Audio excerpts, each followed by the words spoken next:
Chain खींच के लेके चले जा ठीक रहे है, हैं। आप कानून व्यवस्था पर सवाल खड़े कर रहे हैं। आप स्वास्थ्य ठीक है धर्मेंद्र यादव जी, आप कानून व्यवस्था पर सवाल खड़े कर रहे हैं।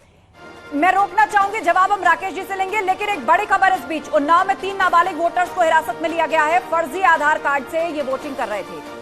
DCKM इंटर कॉलेज बूथ का ये पूरा मामला है। एक नाबालिग वोटर का पिता है पोलिंग एजेंट। उन्नाव के बांगरमऊ कोतवाली क्षेत्र का पूरा मामला, जहां पर 3 नाबालिग वोटर्स को हिरासत में लिया गया है, जो कि वोटिंग करने की कोशिश कर रहे थे, वो भी फर्जी आधार कार्ड लेकर।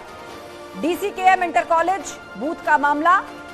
बताया यह भी जा रहा है कि एक नाबालिग वोटर का पिता पोलिंग एजेंट भी है।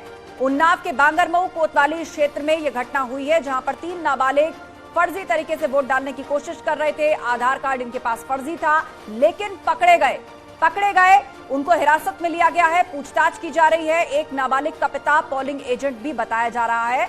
सबकी भूमिका को चेक किया जा रहा है। बड़ी खबर इस वक्त उन्नाव से आ रही है। 3 नाबालिग वोटर्स को हिरासत में लिया गया। फर्जी आधार कार्ड से ये सभी वोटिंग कर रहे थे। DCKM इंटर कॉलेज बूथ है, वहीं पर ये वोटिंग की कोशिश में थे। फर्जी आधार कार्ड के बूथे जिसमें डेट ऑफ बर्थ से छेड़छाड़ की गई थी, वो आधार कार्ड गलत था। ये तीनों नाबालिग हैं। एक नाबालिग वोटर का पिता पोलिंग एजेंट भी है, यह भी जानकारी निकल करके सामने आई है। उन्नाव के बांगरमऊ कोतवाली क्षेत्र का यह पूरा मामला है। 3 नाबालिग वोटर्स को फिलहाल हिरासत में लिया गया है। अपने आप में गंभीर मामला, फर्जी तरीके से वोट डालने की कोशिशों की यह दूसरी बड़ी खबर है। राकेश त्रिपाठी जी हमारे साथ जुड़े हुए हैं। राकेश जी, आपने धर्मेंद्र जी के आरोपों को भी सुना और उसके बाद आज दिन की ये दूसरी खबर है, फर्जी तरीके से वोट डालने की कोशिश। सहारनपुर में भी घटना हुई, वहां पर 9 लोग जिसमें 6 महिलाएं और 3 पुरुष, उन्हें हिरासत में लिया गया। और अब उन्नाव में 3 नाबालिग फर्जी आधार कार्ड से वोट डाल रहे हैं। और सभी जानते हैं कि निकाय के या शहर की सरकार के पूरे चुनाव में बैलेट पेपर से भी चुनाव होता है, EVM से भी चुनाव होता है।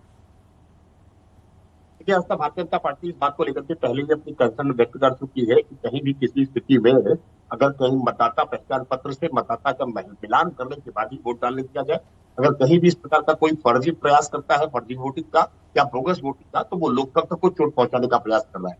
और ऐसे व्यक्तियों के खिलाफ बहुत सख्ती के साथ कार्रवाई करनी चाहिए।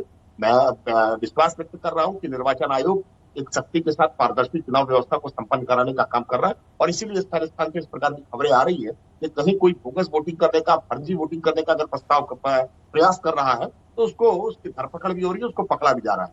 लेकिन समाजवादी पार्टी जिस कानून व्यवस्था के मुद्दे को उठा रही है, सच ये है कि आज उत्तर प्रदेश में जनता के सबसे सुकून देने वाला मुद्दा अगर कोई है, तो वो कानून व्यवस्था का मुद्दा है। क्योंकि सपा बसपा की सरकारों के समय में माफियाओं का, अपराधियों का जैसा खुला संरक्षण होता था, अपराधी पकड़ा जाता था और जेल जब तक पहुंचता था, थाने जब तक पहुंचता था, उससे पहले थाने पर टेलीफोन समाजवादी पार्टी के नेताओं का लखनऊ से पहुंचाया करता था और ये अपराधी छूट जाया करते थे। लेकिन आज उत्तर प्रदेश में कोई दावा नहीं कर सकता है कि पुलिस की कार्रवाई में हस्तक्षेप करके किसी अपराधी को कोई छोड़ा सकता हो, वो भारतीय जनता पार्टी का कोई तभी बड़ा नेता क्यों न हो। क्या पहचान है कि आज किसी अपराधी की जाति मजहब के आधार पर कोई पैरोकारी नहीं कर सकता है, किसी पार्टी के जुड़ाव के आधार पर उसको कोई बचा नहीं सकता है। अगर अपराध किया है तो उसको दंड भोगना पड़ेगा। ठीक और है, यही मजबूत कानून व्यवस्था और कड़ी व्यवस्था, इसके दम पर आपने इस चुनाव में एक अपने मुद्दे को सामने रखा है। तो दूसरी तरफ समाजवादी पार्टी या विपक्षी पार्टियां इसके ठीक उलट कहती हैं कि ये सब कुछ आंकड़ों की बाजीगरी है, ऐसा कुछ भी नहीं है। आप दोनों हमारे साथ बने हुए हैं, सभी रिपोर्टर्स हमारे साथ लाइव जुड़े हैं। एक छोटे से ब्रेक के लिए हमें रुकना होगा, लेकिन महा कवरेज लगातार जारी है। निकाय चुनाव से जुड़ी हुई सबसे बड़ी खबर और सबसे पहले खबर आपको यही मिलेगी, कहीं मत जाइएगा।